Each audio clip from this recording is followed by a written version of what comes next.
I'm Caitlin E, and welcome to the Lit Review. Today we are continuing on with my kind of zodiac recommendation series, and today is all about our Taurus friends. So what I'm going to be doing here today is giving you 6 recommendations from my own collection that I think would really fit with what I know about Tauruses, as well as 4 recommendations that are coming out during Taurus season. So they may not necessarily be like the most obvious Taurus recs in terms of personality, and obviously I don't know because I haven't read them yet, but they're coming out during that April 19th to May 20th timeframe, so maybe, just maybe, they'll be a good fit for you as the stars align with their release dates. It's also my way of keeping track of some releases because otherwise I don't pay much attention. I'm terrible at that stuff. So what I like to do is go through a little bit of a rundown through some of the traits, some famous folks. I always like to say it's okay if this does not perfectly describe you as a Taurus because we're often more than one thing in life, and the star signs do a pretty good job of getting down some general traits, but it's okay if it doesn't totally fit you either. I'm just doing my best with what I've got, you know? Now, the Taurus sign is from April 19th to May 20th. Their symbol is the bull, and they are an earth sign. This is the fun thing. When I was looking at a couple of different websites, a lot of them will give you like the color, like your power color, and there was a real divide between green and pink. So y'all can just have both. Like, those are lovely colors. Go with it. In terms of traits, y'all are really patient people. Like, really stable is a lot of what people would consider you. They're their rock steady friend. You're also pretty practical. You know, you have a really clear vision of like what needs to get done in a certain circumstance. Now that can kind of get you in trouble, that vision of what needs to get done, because y'all can be stubborn. Y'all can be a little bullheaded, to use that phrase. It can also be a touch possessive, and sometimes that sense of practicality and that stubbornness can lead you to feel a little uncomfortable with authority if the authority figure's version of what needs to get done doesn't align with yours. So watch out for that a little bit. You're also really responsible people. Like, people can count on you. It's great. You also really value honesty and transparency whenever you can find it. One of the coolest things I found about Taurus is that y'all are really tactile people, so your senses, and sometimes this can lead to really luxuriating in the finer things in life or craving the finer things in life. And one of the things I looked at was like, Tauruses are hedonists, and I was like, oh, good for them. Good for them. However, the flip side of this, there's a lot of potential trouble that getting deep into your senses could offer you. But one thing I found is that on occasion, though you really like value honesty, value truth, sometimes you can judge a book by its cover, so to speak. You can judge on first appearances if your expectations aren't met. Totally accurate for what we're going to talk about today, which is books. So those are some of the potential pitfalls and strengths of the Taurus personality. Some famous folks that y'all share a sign with are the Queen herself. Queen Elizabeth II is a Taurus. Dwayne "The Rock" Johnson is a Taurus. Adele, William Shakespeare, Amy Poehler, and Tina Fey, which I find very interesting. Lizzo, also a Taurus.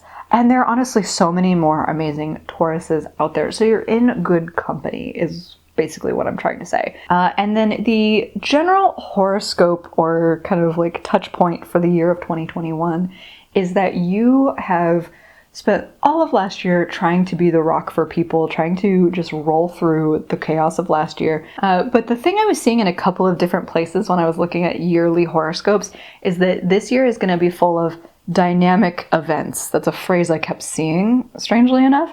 So look for big moments and big moods to come. Not that they're going to shake up your life necessarily, but just that they're going to potentially be liftoff points for you. So keep an eye out for that. That sounds really intriguing. I hope it comes true for you in the best way possible. Well, let's get to the books. So again, I like to give you usually 6 recommendations from my own collection based off some of those traits I just rattled off for you. And then we get to talk about what's on my radar, what books I am aware of, courtesy of your release timeline. So let's get to the books I actually have read and can talk to you about. One of the first things that came to mind, especially when I found out she was a Taurus, is Yes Please by Amy Poehler. This is her memoir, and I really loved this memoir. It's one of my favorites.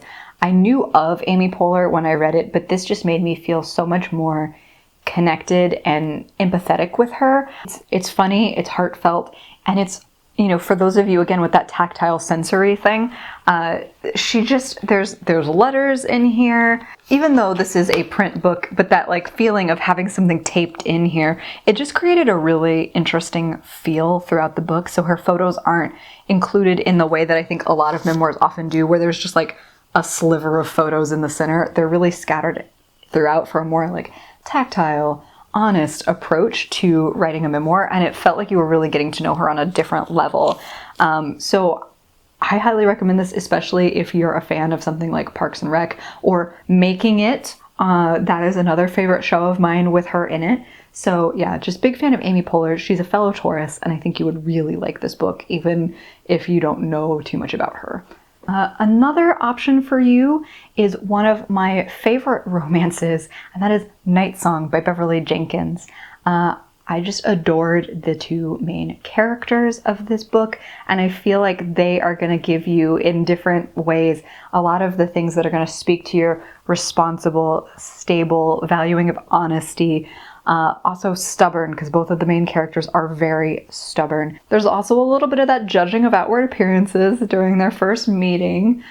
So I feel like, even though I don't know if either of these characters are Tauruses, it's got a lot of the same energy, and it's one of my favorite romances that I've read recently. It's so freaking good. The steam is there. It's great. The characters are so lovable. Their story is everything. Adore this book. I think it would work for your personality traits, but also if you're not a Taurus, I still recommend this book to you. In a similar vein, but in a different genre, I'm going to recommend to you one of my favorite YA books, and that is The Wrath in the Dawn by Renee Ahdieh. This is a 1001 Nights retelling in a really interesting way, and the main character that we get the most of their point of view is Shazi, or Scheherazade, and she's such a good character. I really love this book. But again, we're talking about like a very practical, like ruthless practicality. We're talking about a female character who is got a deep sense of responsibility, almost at the point of sacrificing herself in many cases. She values honesty, she values truth, and she's very, very stubborn. But all of those things come together for her in a way that's really dynamic and really kind of celebrates those traits. So I think you would like this book. In particular, I like the first book in the duology better than the second, but the whole thing is worth reading, so I hope you give this a chance. Another fellow Taurus, I always like to recommend you at least one book that's written by somebody that shares your sign, but William Shakespeare's a Taurus, so you have like his whole catalog to consider. However, may I recommend Midsummer Night's Dream? It is one of my favorite Shakespeare plays. When I saw the thing about Tauruses being really tactile, sensory people, number one, I think a play is really good for that, especially if you can like read it out loud and get involved and like create different characters in your head. Like that's always a really fun experience when reading a play. But Midsummer Night's Dream is one of, I think, Shakespeare's most sensory plays. The whimsy of the forest, the fairy storyline, it just feels like a bunch of hedonistic fun in the forest with fairies, and there's a happy ending. You know, it works. So if you haven't checked out this classic play, I highly recommend it, especially if you're a Taurus, because I think it would speak to a little bit of that hedonistic side of you. On the complete and utter flip side of hedonism, I'd really like to recommend you another nonfiction, partially because y'all value honesty so much, but there's a lot of truth that comes from reading nonfiction too. This is an old favorite, So You've Been Publicly Shamed by Jon Ronson. So, the part of you that values honesty, in particular, I think this would be an interesting deep dive for you. Let me set the scene and expectations a little bit though, because I think it's really important going into this book. This was published in 2015. So as we were gearing up in the United States for the election that elected Donald Trump president in 2016. But this book, I think, really informs the cultural moment in 2015 that we were having in the United States in particular. Though there are certainly like global aspects to this book that are relevant far and beyond American culture. So don't feel limited by that. Especially if you're one of my amazing international viewers. This is really interesting in that it takes on specific instances of people getting shamed, or I guess now we would say like canceled on the internet, and like what actual real life ramifications those people experienced, for better or for worse. And so it's a really interesting deep dive into some of those public situations, some of which I remembered and recognized as they happened, others I had never heard of. But it's a really interesting look at how society uses the internet to kind of navigate the moral boundaries of things like shame and guilt. And I think you would like it as a Taurus. I think it would spark something in you. And then my last recommendation for you is When Dimple Met Rishi by Sandhya Menon. So Dimple is the main female character here, and she is passionate and stubborn and wants to do things her way, and comes up against different characters throughout that are really much more invested in doing things the way they've always been done. And so there's a really wonderful tension in there, but it leads to a blossoming romance. Specifically, the part of you that can sometimes really resist or push back against authority figures, there's some of that here in a really like interesting way for that friction to come about and resolve. So I thought that was a really good call out for those different parts of the Taurus trait, but it's just a really sweet contemporary, so that's another option for you Taurus folk. Next, we're going to talk about some books that are going to be released from that April 19th to May 20th timeline. So there's a ton of books obviously released in any month period, but these are 4 that caught my eye personally, but that also had something that kind of sparked my interest and made me think, maybe a Taurus would like this? But you'll have to tell me. So let's get into those. First and foremost, I thought of Emily Henry's latest release, People We Meet on Vacation, in part because even though this is like more of an orange cover than a pink, it kind of reminded me of the like power colors of the Taurus, the greens and like that corally orange. So I know it's not like pink, but I'm rolling with it. But it also felt like the storyline might connect with some of those Taurus traits. The hint of stubbornness, the hint of possessiveness, but also just that like really strong sense of wanting to make things right, wanting to be stable and reliable, and wanting to have the best life you can lead. And that just feels like it's a personal quest that the female main character is on, if I'm interpreting the synopsis correctly. And People We Meet on Vacation is already out. It released May 4th, so you can get your hands on it now if you're intrigued. Another May 4th release is Luck of the Titanic by Stacey Lee. Is, well, taking place on the Titanic, but the main character is a woman of color, and I think that's really, really interesting. The cover is gorgeous, and again has some of those similar tones, the like green background. I'm just really excited about this potential release because it's a whole different take on the Titanic than one that I've seen before, and that story just kind of captures my imagination even still. So I'm intrigued by this. I don't know too much, but I know it'll be dealing with things like classism and racism. I'm just intrigued, and hopefully I'll be able to check that out sometime soon. Ooh, this one is an author that I have not read from, but that I have heard really good things about, so I'm automatically just a little bit curious. So it's The Master of Jinn by P. Djèlí Clark, and that is out May 11th. So by the time this video goes up, it'll be out in the world.